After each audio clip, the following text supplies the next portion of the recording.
balak niya raw sa PNP na magbawas, no? Magbawas po ng mga general.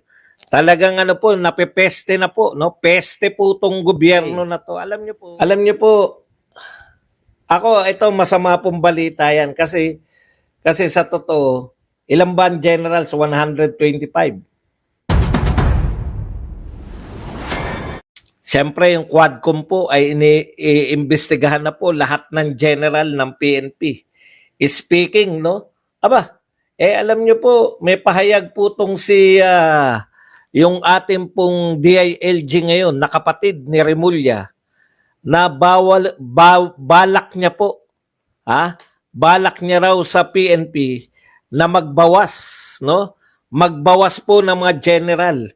Talagang ano po, napepeste na po, no? Peste po tong gobyerno na to. Alam niyo po, di ko maintindihan, no? Kung governor yan, no? Kung sabihin po ng mga tao na magbawas ng gobernador, kunwari, combine na lang, papayag kaya yung mga gobernador? Alam niyo, mali pong mga patakaran yan, no? Kasi, mga tao po, nakikipag-deal po kayo sa tao. Ayan po, promotion po yan. Yung pagiging general ay promotion ng mga tao. No? Ngayon lang po ako nakarinig, no? Na yung mga tao ay tinetreten ng kanilang pinakapinuno na tatanggalan ng pagkakataon para ma-promote. Ilan na lang daw? Ilan ba so far? Gustong bawasan ito po ni Remulla, yung DILG secretary. Ngayon lang po nakakita, no? Isang gabinete, 2 Remulla po ang nakaupo. Wala na ba tayong ibang talent? Wala na. Kakulangan po ba ng talent sa Pilipinas? Napakaswerte naman ng isang pamilya, no? Okay.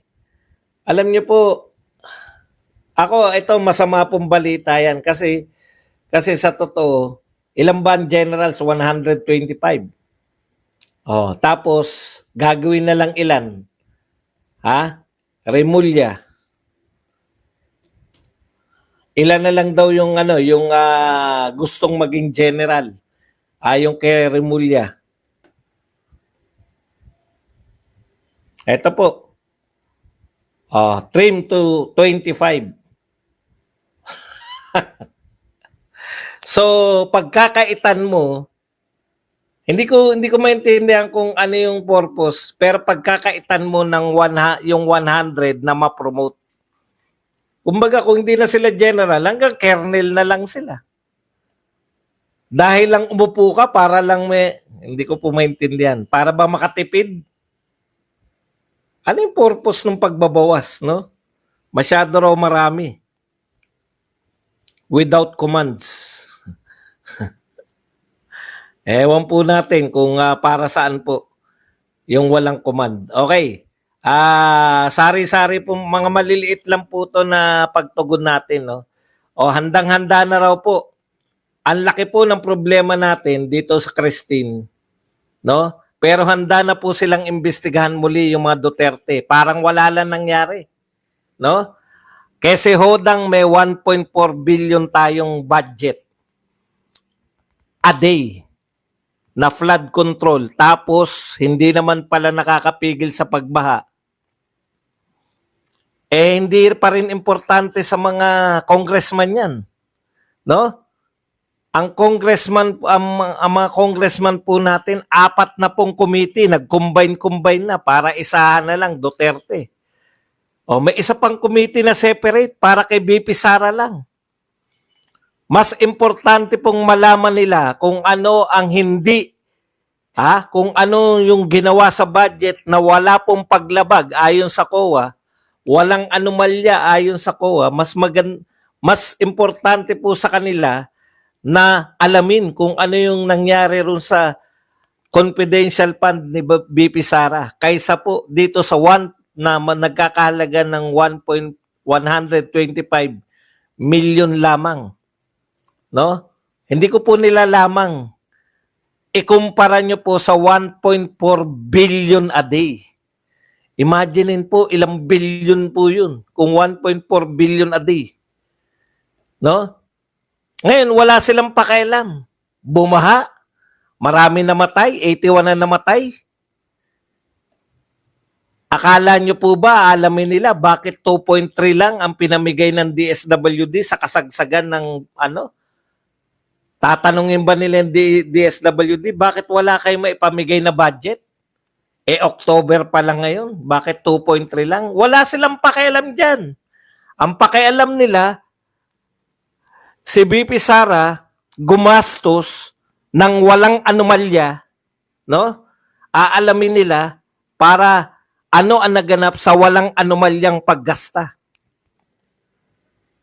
Wala kayong pakialam bakit bumabaha pa rin kaysa kahit mayroon ng bilyon-bilyon. Hindi kayo concerned? Hindi nyo iimbitahin? Ha? Hindi nyo iimbitahin yung mga contractor na may totoo ba silang naipagawa? Asan yung mga naipagawa nila? Buti pa nung kay Karina. No? Buti pa po nung kay Karina. May katwiran pa eh. Yung 5,500 na bundol ay nabangga ng barko. Yung mga flood control program daw, nabangga ng barko. Tinignan pa nila eh, di ba? Asan yung nabangga ng barko eh? Ngayon, ang tanong po, may inspection pa rin ba ngayon sa Bicol? President Marcos, inspeksyonin nyo ba kung asan dyan yung nabangga ng barko? May nabangga din bang barko dyan sa Bicol, kaya bumaha? Tama po yan, wala pong problema dun eh. Sa pagbuhos po ng mga tubig eh. Wala po kaming problema. Ang problema po namin, handang-handa kayo. No? Paparating na naman ang bagyo, pero ang pinaghahandaan nyo, yung investigasyon pa rin. Mahiya naman kayo.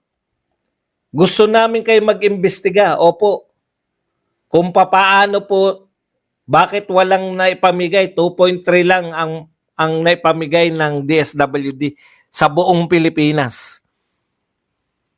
October pa lang po ngayon. Paano pag may dumating pa sa November na bagyo? Paano tong darating na bagyo? Wala na rin. Ano na lang? 500,000 na lang. Mabuti na lang, mas mahina to. Mas mahina na yan, partida, Mr. President, ha? Baka hindi pa kayo makapaghanda niyan. Yung Senado po, hindi, itutuloy nyo pa rin talaga. Ha? Yan na nakita nyong dapat. Sumisigaw na si Joel Villanueva. Nasaan ang 61 billion na nilaan nyo? Kayong mga senador, kasama kayo sa naglaan sa Bicol Region.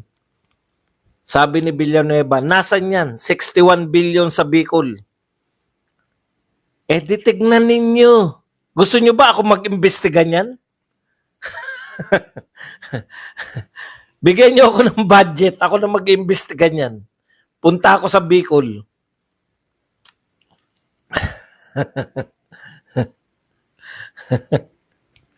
Ay, may mga, mamaya, maganda yan. May laruan tayo.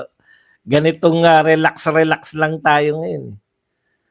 Bakit po uunahin nyo na naman yung war on drugs? Importante.